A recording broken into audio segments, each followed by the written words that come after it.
At 22 years old, he challenged for the world title. He went up against a legendary fighter in Erik Morales. Came out short, but he showed tremendous heart. He demonstrated to his home country in Mexico that he has what it takes to one day become world champion. And now in Mexico, people love him, people respect him, people follow him because of his fighting spirit and because of his dedication to the sport of boxing. It is my pleasure to introduce to you a young fighter who has a record of 26-1 with 20 knockouts, Pablo Cesar Cano.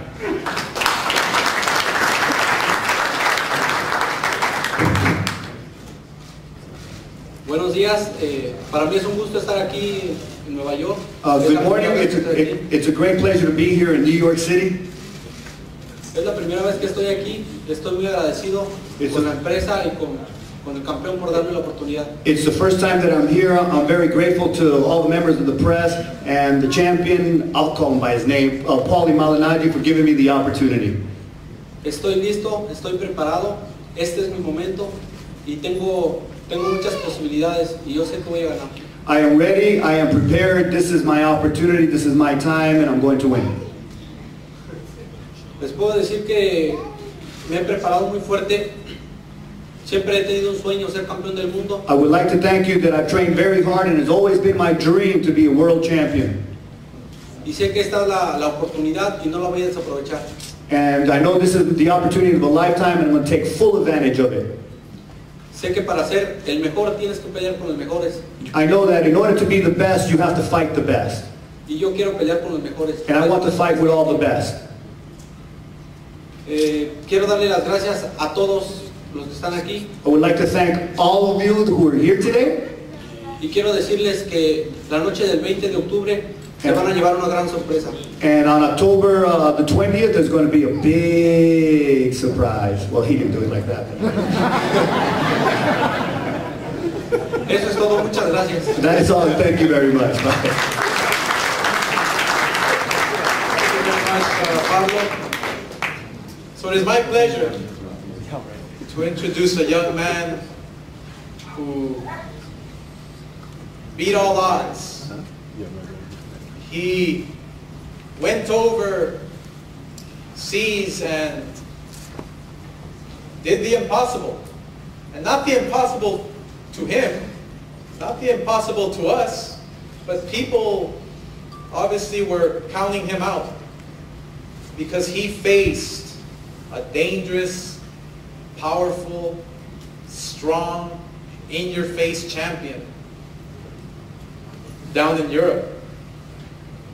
He obviously is the current WBA Welterweight World Champion and the former Junior Welterweight World Champion. He dazzles you with his boxing ability. But one thing about Paulie Malignaggi that I believe, personally, he doesn't get much credit for is his tremendous heart. The ability for him to fight against Miguel Cotto, for instance, with a broken jaw, right? I mean, it's unbelievable. And still in there fighting till the last bell. Paulie Malignaggi is your champion. And for us, it is a great pleasure to be showcasing him in Brooklyn, in his hometown, as a world champion defending his world title. With a record of 31-4, 7 knockouts out of Brooklyn, New York, Paulie Malignaggi.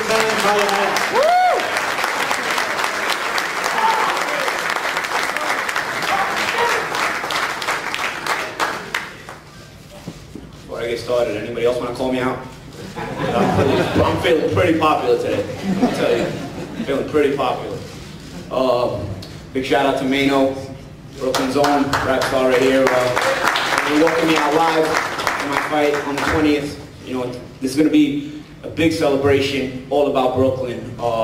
You know, I'm born just a few miles from where the arena is being built. So I'm born in Long Island College Hospital, probably less than 5 miles from the arena. So for me, it's extra special really to come home and defend a world championship so close to literally the place where I'm born, you know, literally, not just the city, I mean literally almost the place where I'm born, you know. It's a special thing. I want to thank Golden Boy, I want to thank Andy Canzaro, my manager, I want to thank Stephen Betch, my attorney. I have a great team around me, man. Steven Espinosa, I want to thank him as well. Ever since he's gotten to Showtime, really, Showtime has been making some big moves, man. I mean, there's some, I don't know if you guys know what I'm saying, but I've known Showtime having a lot of great fights this year, you know? And it's no coincidence just because Steven's there. He's not just a suit, like a lot of these guys are in this business, and I'm not going to mention names, but not just a suit who just comes on and puts on the suit and acts cool and has a spot in the office. You know, he's actually a cool guy, man. You see Steven, you talk to Steven, cool as hell. So, and most importantly, he's knowledgeable. So, you know, I'm glad he's on board over there at Showtime. I want to get to a couple other things, man. It's not coming across my head. Oh yeah, one thing I wanted to mention. When I got in last night, I get hit in the head, man, sorry. When I got in last night, you know, I saw Danny checking in, and as I was going back to my room, it occurred to me. I was like, you know, I remember 2 years ago going to the press conference to announce the whole Barclays Arena deal with Golden Boy and stuff like that, and I was like, I wonder how many people thought Danny be in the main event and I'd be in the main event 2 years ago at this time, you know? I wonder how many people would have predicted that 2 years ago, and if you would have made that bet, you would have probably got some good money back on your bet, because I think both me and Danny have come across a lot of doubters, you know, and you know, we've been able to overcome a lot of things, you know, and sometimes you learn on the job, you know. I've taken some defeats in my career, and sometimes you learn on the job, but you know, you live, you learn, and you get better, you know, and sometimes you get humbled and you come back strong, you know. Last time I fought in New York 2 years ago, I would say most everybody in this room wrote me off, you know. I would say everybody thought this guy's done, you know, and I had some questions about it myself, I'll be honest with you, but I got with a great team, picked my stuff up, went out west, got with a great trainer, Eric Brown, and signed with Golden Boy Promotions. They're a go-getter company, you know. I'm a go-getter, I'm ambitious. I'm not a person that just is content with mediocrity. I'm somebody that wants to be the best. I want to be associated with the best. I want to be with hungry people all the time, because I'm always hungry. I stay hungry, no matter how much money I make, or no matter what I achieve, I'm never happy with it, man. I'm always hungry, I stay ambitious. And so when you're like that, when you're a go-getter and you remain ambitious, you want to surround yourself with those same kind of people. And I think signing with Golden Boy was the best move I made, man. And I'm not so sure too many companies could have brought me back the way Golden Boy did. 2 years later, I had 4 fights with Golden Boy, 2 of them by stoppage. I respect Pablo Cesar Cano a lot. He's a young guy. I was 23 years old at one time too, man. I mean, I know how hungry the kid is, you know. I remember coming up, not having too much money, wanting to make that money, wanting to get those world championships, being young and having that dream in front of you. When the dream is in front of you and you're so young, you can almost taste it every time you step out in the ring, you know what I mean? No matter what kind of fight it is. And so when you finally achieve that level of fighting where you're fighting for world championships and you're young like that, you know, you're just seeing your dreams unfold in front of you. So I know what Pablo Cesar Cano is, I know what he's thinking, and I know what he's going through, and I respect a hungry guy, and I've told many people, you know, I'm not counting this guy out. You know, everybody, not too many people know him, but I'm not counting him out because he's come up the hard way, and he's a young man with a lot of dreams. It's just, man, they didn't give me this world championship. They didn't give me this world title, man. You know what I mean? And so, just like he's hungry, I may not be as young, but I'm still hungry. Like I said, I remain ambitious.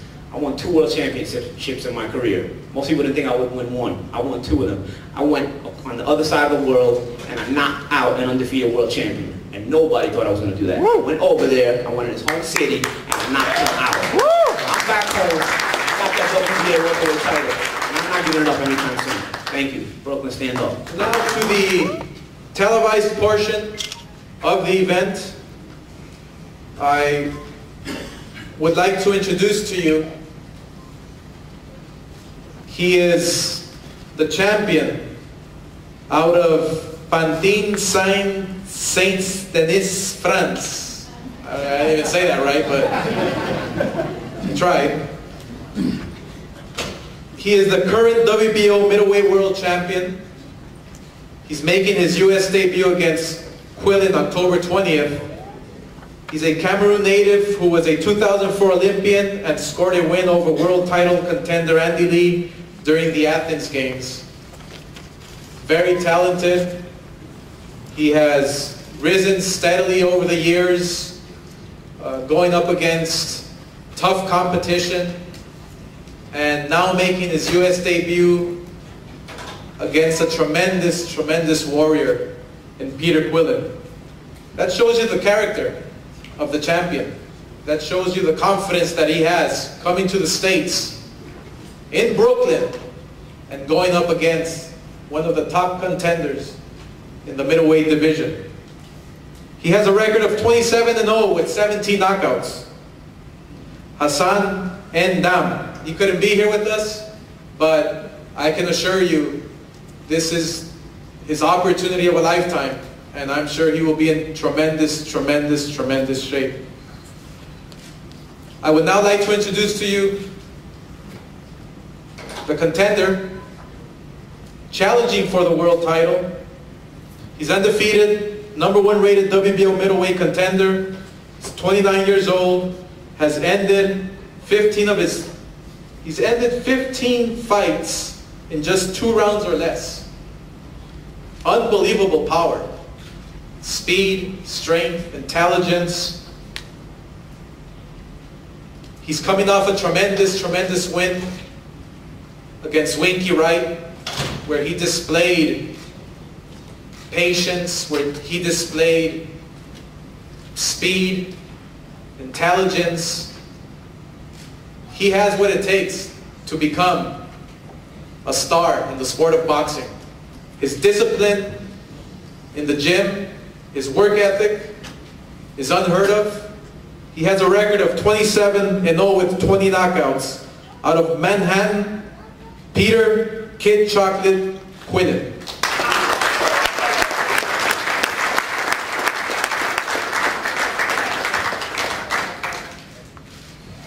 Let me get my breath right quick. I am very excited like Louis is. I just want to throw my BlackBerry in the crowd, wait 10 minutes and then call and let them know how much this opportunity means to me. I want to thank my team, Al Heyman. I want to thank Golden Boy for putting such a great card together here, right here in Brooklyn. Stephen Espinoza from Showtime. Brett right here, who just allowed this platform to be made right here in Brooklyn.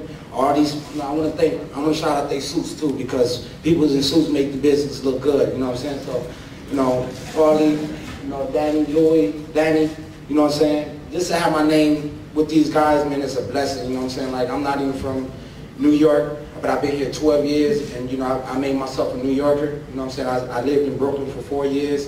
I understand the struggle right here, and that creates me more of a fighter, knowing exactly what I'm working toward and what kind of people I'm inspiring. Al Heyman and all these guys, my management, Jimmy McDevitt and John C., Freddie Roach and Eric Brown, who's been working with me in the gym. Brad Bowles, my conditioner trainer, my publicist, Bob Trigger. I got so many people working for me because I'm trying to go to the next level, you know what I'm saying? Like, this is an opportunity that I had to have my name. You know what I'm saying? The amount of money for this fight don't equal the amount of being here right in Brooklyn, having fought in New York in over 2 years, to go ahead and see you wonderful people again. I want to just have you guys give yourself a round of applause for making this all possible. But, the fight for a middleweight championship has been my dream.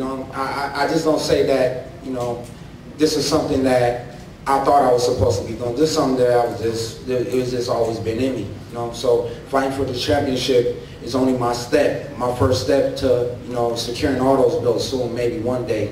But for the most part, I want to thank God, because I lift everything back up in His glory, because without Him, nothing is possible. This is already written. All I'm going to do is just go in the gym, work hard like I usually do, and I'm going to go ahead and I'm going to bring this belt right back, and I'm going to win it right here in Brooklyn. So if y'all stay tuned, y'all going to make sure y'all see the chocolate guy put it in, definitely. So shout out Mano, you know what I'm saying? Because, these people I run into all the time, and like I said, I don't want to take y'all time, but y'all just make sure that, y'all follow me for this fight because this is my journey, this is my test, and this is my opportunity.